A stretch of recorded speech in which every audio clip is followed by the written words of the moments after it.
Hello, this is Barbara Parker Bell, ATCB President. Hello and greetings from Facebook. We're going to be speaking to you today, myself and Dr. David Gussak, professor at Florida State University and member of the Ethics Committee for the ATCB. Indeed. And we're going to be talking about the featured articles on the blog, ATCB blog, Credential Conversations. This month's featured blogs relate to ethical issues and social media and the professional will. So we're going to learn a little bit more about that. I invited Dave to speak with me this month because he's done a lot of work on the consideration of ethics and done a lot of work on social media. So I'd like to invite Dr. Gussak to tell a little bit about his experience and some of his thoughts related to the article by Lisa Garlock related to social media and ethics. Well, to point out, I think it's a very important article. I think it's very timely. I think what I really appreciated about Lisa's article, Lisa's blog post, was how it concisely explained the notion of what professional behavior is like on social media. You know, you would think that in a field made up of therapists, made up of people who know how to communicate with one another and understand the notion of taking our time before responding and being measured in our responses, that we would be better about using social media. But what we've discovered over the however many years that we've been engaged with it so fully is that it is an instrument that allows us to respond impulsively and respond anonymously at times, or at least behind the keyboard. I think one of my students called it a keyboard warrior, that people can strike back on a keyboard without giving it much thought or consideration about what the reaction might be. And I think there are too many opportunities for people to kind of flame each other, so to speak. And what I appreciated is that the ATCB ethics is really taking serious consideration about what it means to be professional in the realm of social media. As all ethics are either prescriptive or aspirational, and certainly the notion of being professional on social media is an aspirational goal, but I think it is aspirational with very clear benchmarks on how that looks. Something as simple as recognizing that there is a need for two different identities within social media, one personal and one professional, goes a long way for us to learning to be careful on how we address each other and how we interact with each other. I have two different Facebook accounts. I developed that several years ago. One is my personal one, where I post lots of pictures of Joseph, because let's face it, the boy's adorable. Yes, of course. But there's also my professional one, Rambling the Crossroads of Art Therapy, and that provides me a venue to be considerably professional and careful about what message gets out there. And I take careful consideration when I write a post, either brief or lengthy, where I will sit on this and really consider it before I even hit upload. You know, there are so many things that can be taken out of context and so many things that can be construed through the written word. Of course, the issue is with social media is like we can have a conversation, we can say something that could be confusing or detrimental, and we're friends. We know how to work that, we know how to communicate that, and it goes by. But once you have something in writing, it's in writing and it's solid. It's there. It's going to stay online.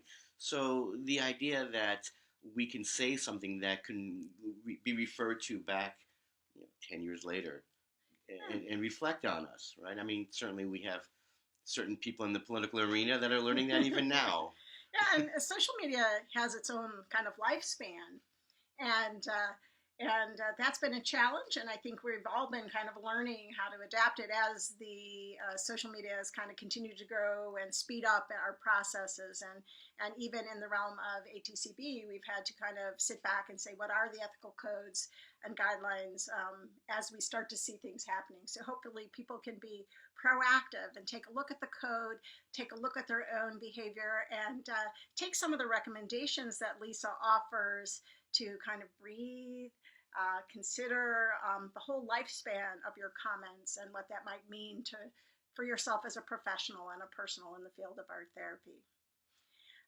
So that can be, we know that social media can be a dicey topic. We also have another one that's a little bit dicey in terms of people's comfort to address it. And so Katie Barrington does a really important job of talking about the professional will and planning ahead in your practice in case you should die or become incapacitated. Yeah. Uh, so hard to talk about sometimes or to think about. Well, that's why I've always appreciated Katie. Katie Barrington, Dr. Barrington, has always been able to kind of address things that some people are afraid to look at and recognize that there is going to be an end of life as much as we try to push that off. Who knows? With social media, maybe there is no such thing as end of life. But the truth is, she brought up points I never even considered. Now, before I was the chair of the department, I had a private practice for 5 years. And certainly I took into consideration what would happen when if I had to leave the practice or if I left on vacation. I never stopped and thought, what if I should, die? So what happens? Who carries that forward? How are my clients taken care of? Where do the notes go? How do I protect my clients even in my own untimely or timely death, depending on who you talk to? But certainly, I haven't heard any threats lately. It's been a week. But I do think that what I really appreciated about it is that in a very measured way, saying what can we do to, more importantly, protect our clients should something befall us. Yeah, and one of the things that struck me in talking about this with Katie also is that we tend to think that this is something that only older art therapists may have to deal with. But you never know, as I say, things can be untimely. And even when you're starting out in your practice and your work, you need to be thinking about that. I think of myself as having a really long lifespan still, but I had an incident where I became very, very ill when I was traveling and had to go surgery. Those things can happen at different times, and you need to be prepared. I have my record stored from my old practice still, and it's still viable. So knowing who that's going to go to is really important. And then clients should also be aware of who you are designating as the person who's going to care for those records if you are incapacitated. So there's a long consent letter that people need to think about, but you really need to think in advance related to these different concerns, in terms of professional practice. It's amazing how, there's so many things for us to think about in terms of ethics. And we have ethics as an ongoing, changing process, for the profession and for the ATCB. We now have a standing committee, which again you serve on, where we kind of look very regularly at what will help us, again, set some standards for people so that they know how to work in their practices.